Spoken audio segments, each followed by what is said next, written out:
Anytime you take a step further, anytime you enter new territory for the better, anytime that happens, you will hit what they call the brick wall.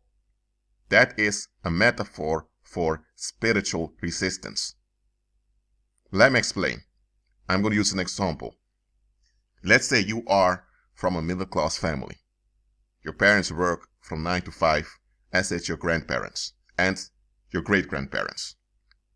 Maybe back then it was from 9 to 5, maybe they worked longer then, but you're from a middle-class family in the sense that you're not poor, but you're not wealthy either. So you are in between. And now you want to start your own business. You tell your ideas to your friends, and your friends don't really believe in it because they are completely confident in the system, in going to work and getting paid at the end of the month. But they wish you good luck. So you started your business, you registered it. You take money from your savings account to purchase the materials needed for your business. But then things begin to go wrong. Suddenly, clients that wanted to purchase from you forget about you. Or your computer breaks down. Then it's your washing machine. And it goes on and on and on. And in this case, it's not that you have envious people that are targeting you with psychic violence. It's not the case. It's not witchcraft nor voodoo done against you. What happened here? You hit a paranormal wall. Because that's how it goes. Evil spirits have a grip on the human population. And to maintain people in this grip of darkness, no real life change should happen. Because the human mind in a fallen state works in black and white categories. The fallen mind operates in opposites, and evil spirits wants to keep people in this fallen mind. They don't want people to discover Christ and to become born again and to walk by faith. They want the human population in a state of anxiety. So they want to validate this black and white thinking. So demons, through their agents, condition the masses to think in hierarchical categories. You have the upper class, so-called middle class, working class. In some cultures, you have the pariahs, the people you have a right to mistreat. And you're conditioned with certain expectations. And because you operate in a fallen mind, you cling onto those expectations. The moment one of those expectations is falsified because it's proven to be wrong, you now need to de-invest all you've invested in them. But if one of those expectations that you were conditioned into doesn't add up, that means you need to reconsider everything you're holding on to, everything you think is true. And when this happens, sooner or later, people begin to see through stuff. And once they see through stuff, two things can happen. Either they admit they've been conditioned, they admit they've been lied to, and they're willing to receive the truth, or they harden themselves and they escalate. If they receive the truth, evil spirits lose. If they harden themselves, they will become a menace to the community, and this will cause shocks, and those shocks will wake people up, and some of those people will find Christ. So in both cases, evil spirits lose. And also commoners who just want to be left alone will lose also. So both from the demonic part as well as from the worldly part, that means from worldly people, there is this unspoken agreement that they don't want to face any change from anyone. So institutions, human institutions, are designed in such a way to prevent actual change. Also, evil spirits manipulate circumstances behind the scenes to prevent or sabotage real life change. That's why evil spirits, through clairvoyance and through religion, offers shifts. Evil spirits offer extended relief because those shifts will prevent real life change. So when you don't even have to be a believer. You can be an unbeliever. In this case, from the middle class, want to start your own business. If you succeed in that business, where the business has a revenue of only a few €100 or tens of thousands of euros or more, it doesn't matter. The fact alone that you succeeded, and now you don't have to earn a living. You don't even need an employer. You don't need a 9 to 5 contract. That alone will be a shock to the community. Today, you have social media when you can share your success. In the past, you didn't have social media, but there were other ways for you to share your success. And the fact that your success exists means that you have influence, means that you have an impact, and it means you have leverage. And now, others will have to deal with your leverage. But then they need to explain why they don't have a leverage. And then they will say, well, because this is just the way it is. You have to work hard to get somewhere in life. Only if you're born in the right family, you don't really have to work if you're from a wealthy background, but even then you need to work hard. But then they need to explain to themselves, how come that this guy, or this girl, or this lady, didn't work hard, she worked smart, and she's happy, she's at ease. And you guys are working hard, and you guys are depressed, you guys are tired often. What happens then is that people now need to face the fact that they've been scammed by society. But here's the thing, they've invested so much in society. So for them to admit they've been scammed, that is going to be very painful. And as I mentioned before, there are two directions, two ways it can go. Either they admit they've been scammed and the healing process begins, or they harden themselves and they escalate. Nobody wants the escalation. Absolutely not. Nobody wants others to walk by faith either. I mean, at least with nobody means people of the world. So, demons are aware of this. Demons are aware of how violent people can escalate when they have to face things they want to avoid. That's why evil spirits will resist you, whether you're a believer or unbeliever, when you operate in real life change. When you are really changing for the better, evil spirits will resist you. What happens now is that you have this wall of contention that seeks to keep you where you are. Now, when this happens, there are a few options you have. Either you submit and you stay in your lane, then suddenly you'll experience that there is no resistance anymore, things begin to work smoothly again in your life. Or you push against resistance, and this will lead to violence against your life, and you may even be endangered, or in the worst case scenarios, you may even die due to violence. Let's say you're from the ghetto and you're succeeding, then some may decide to knock you out, you end up in the hospital, or they may shoot at you. So that depends on the situation. So to push against the paranormal resistance can be fatal, and you may even sense that danger. But then you will realize, okay, I need some spiritual help. And then you can either take a paranormal cover, which again comes from the same demons that are resisting you, that want to keep you there. And that will work, but okay, it's short-lived. Or you realize that you need God, you become born again, or if you're already born again, you begin to walk by faith, and you overcome that paranormal wall of contention. Everyone in the world, so everyone that walks this earth sooner or later will face this wall of resistance. They will hit the brick wall, as it's stated in English. Most people don't even want to encounter this wall because it's a shock. So they hold on to whatever society taught them. And they also join resistance when it occurs so that they don't become the target. So they are fleeing. That's what they're doing. If you encounter the brick wall and by faith you smash down that wall and you continue, watch out with people who suddenly out of the blue begin to praise you.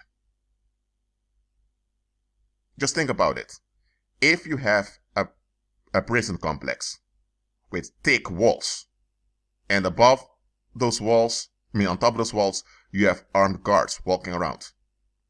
So everyone knows once you're in this prison, you'll never get out.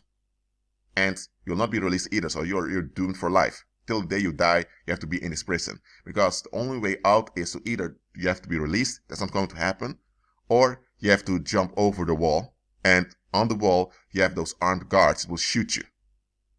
So everyone knows this prison, you can't break out of it. But then, they see you. You were put in that prison, and now you're out, walking around freely. What do you think is going to happen to people? They're going to think, huh? This guy escaped from that well-guarded prison? How did he escape? Did one of the guards help him out? Did he shoot one of the guards and escape? How did he do it? Even if he shot one of the guards, there are many guards on the wall, protecting that wall. How come he escaped? So commoners are going to think, huh? How is this possible? Then they want to know what's going on. Not because they have a genuine interest in your success, nor in what you're doing, but because they are shocked.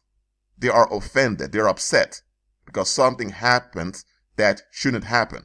At least it shouldn't happen according to their conditioning. And their conditioning is everything to them. So now they need to deal with something that happened in reality that they don't want to process. And why don't they want to process it? Because it means they need to face themselves and what they are enabling. So what happens now is that you will have people, they may not be involved in the paranormal directly, they may not be witches or warlocks, but you will have commoners that will be shocked that you have prosperous results. Especially when those prosperous results don't match their expectations. Because remember, they think you need to work hard. You need to be validated by some institution, this and that. When it doesn't work the way they expect it and it's real and they can't avoid it, they'll seek to get close just to sabotage what's going on. Now, why do they want to sabotage your prosperity? Because your prosperity confronts them. So they experience your prosperity as an attack. Even though your prosperity is not an attack at all, they will experience it as an attack because your prosperity is real. It's not fake. And it's there. That means they have to deal with it. And if you deal with it in a wrong way, it will backfire on them. So they don't want it to exist, but it exists. And that upsets them. That's how you will attract obsessed people that will stalk you. Not because they want contact with you, not because they want something from you, but because they just don't want your prosperity to exist. They're too invested in relief seeking. They're too invested in whatever society conditioned them into. So, when you broke through the brick wall, expect sudden admirers to appear out of the blue. But not all of those admirers will really admire your prosperity, nor that you've broken through all resistance. Some of them, they may not be aware of it. Some of them, demons send them to you because demons know that those people are obsessed and angry. They're angry because now their expectations are falsified and they want to take it out on someone. So likely, sooner or later, they will take it out on you. They will seek to sabotage your prosperity, either by trying to stop it or by using smear campaigns against you. And when that doesn't work, they may escalate and seek to harm themselves to blame you. Yes, it sounds very weird and very dumb, but it happens that commoners will harm themselves just to blame you, to put you in a negative daylight. If they can't succeed in taking you out financially or taking you out physically, that means to kill you, they will harm themselves just to prove a point against you. So, when you hit the brick wall, it's a warning from the evil spirits to you so that you will consider whether you want to proceed or not. Now, the evil spirits aren't really concerned about you, but the evil spirits want you to know that once you break out of that brick wall, you will have other evil spirits as well as negative-minded human beings that will haunt you and come after you. And of course, evil spirits will then offer you their quote-unquote protection. They will never point to Christ, or they will point to some Babylon church just to keep you in that anxiety. Look, every human being will face the brick wall sooner or later, even those that just want to get along and be left alone. Because human beings by nature are programmed and designed, or better said, we are designed for safety. Our bodies are designed by Christ for safety. Our mind is built for safety. Now, in a fallen state, the mind can become defective, but even then, the urge for safety is there. And also the urge to really live is also there. It's over time that this urge to live diminishes when commoners surrender themselves to society. So even commoners encounter this brick wall. Some feel it coming and they back off immediately. And hitting a brick wall, as I mentioned before, it can become fatal unto you. Not immediately, but let's say it can be that you now have other friends, you've moved to another place and you're happy over there, and there are people who just can't stand you're happy, and later on you have people looking for you to take your life. In this case, the brick wall turned fatal. Or you were set up and you ended up in jail, something you didn't do. In any case, just realize that as a believer, you will hit multiple brick walls. That's how it goes. You just need to be practical. You need to be wise as a serpent and innocent as a dove to overcome those brick walls. Because they'll be there. As long as Christ hasn't returned yet, you will have brick walls. So don't expect a smooth existence. Don't expect smooth success. Because smooth success is not from God anyway. And there's another thing I want you to watch out for. If you broke through a brick wall. Now you don't always say that you broke through a brick wall. Let's say that you achieved something. It can be a small thing, but it's something that others don't expect. It's something that society can't process. But evil spirits know you achieved it. Because they spy on everyone. But others around you don't. Let's say you went on holiday to Brazil or to Fiji, or you went on holiday for a while. You seldom go. You haven't told anyone yet you've went on a holiday. And then you talk to people at home. When you arrive at home again, and suddenly it is as if they either don't hear you or they avoid you. People you are on good terms with. Even in text messages, they often don't respond to you. Well, that's not natural for them to do. What happened here is that evil spirits want to distract you from what you just achieved. Evil spirits want you back in anxiety, where you begin to think, what I do wrong? Why are people ignoring me? It's a trick from the enemy. Evil spirits can freeze people they have a grip on. And there are times evil spirits will freeze people from responding to you or just communicating with you just to cause you to think that there's something wrong with you or that you did something wrong, even though it's not the case at all. And evil spirits do this after you had a breakthrough, to distract you from the breakthrough you just had. Well, that's it for now. Always agree with Christ, remain alert, and be at peace.